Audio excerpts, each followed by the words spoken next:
Welcome, this is tutorial 6. I'm going to be looking at using 3D objects in After Effects today.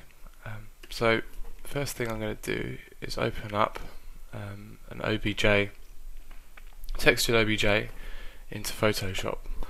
Now Photoshop allows you to import OBJs with materials on, and then if you save them as a PSD, actually first what I'm going to do is I'm going to change my image size to 1920 by 1080. Otherwise you get canvas problems with canvas sizes in After Effects.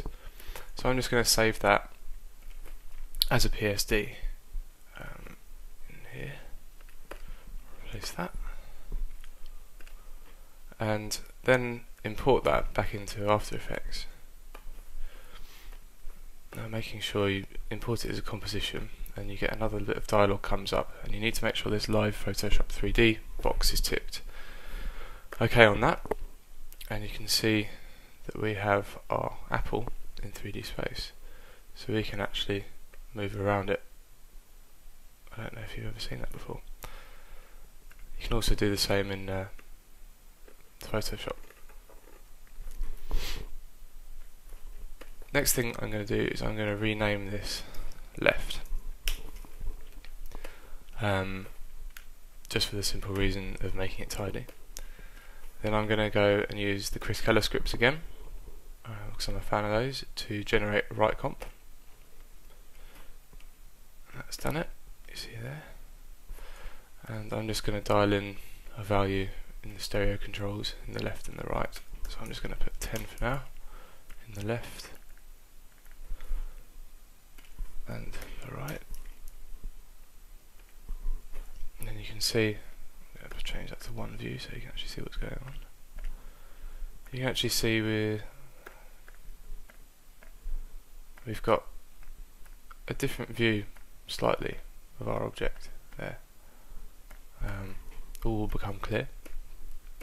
I'm going to use the Chris Color scripts again to generate a stereo comp. I'm going to leave all those the same. I'm going to keep it optimized anaglyph so you can see what I'm doing. That's all good. And then we have a look in our stereo viewer, and you can see there's something going on. One thing that I've come across quite a lot is that if you try and use other rigs, it's the same with particles. It doesn't create a second instance of the of your 3D effect. So that's why you have to have a separate one in the left and the right. So it's generating it twice, and then the stereo viewer is looking at them both. I'm going to converge somewhere. You can see here that you can see what I'm doing here. When I'm moving this convergence, you'll be able to notice that the top of the apple stem is kind of converged there.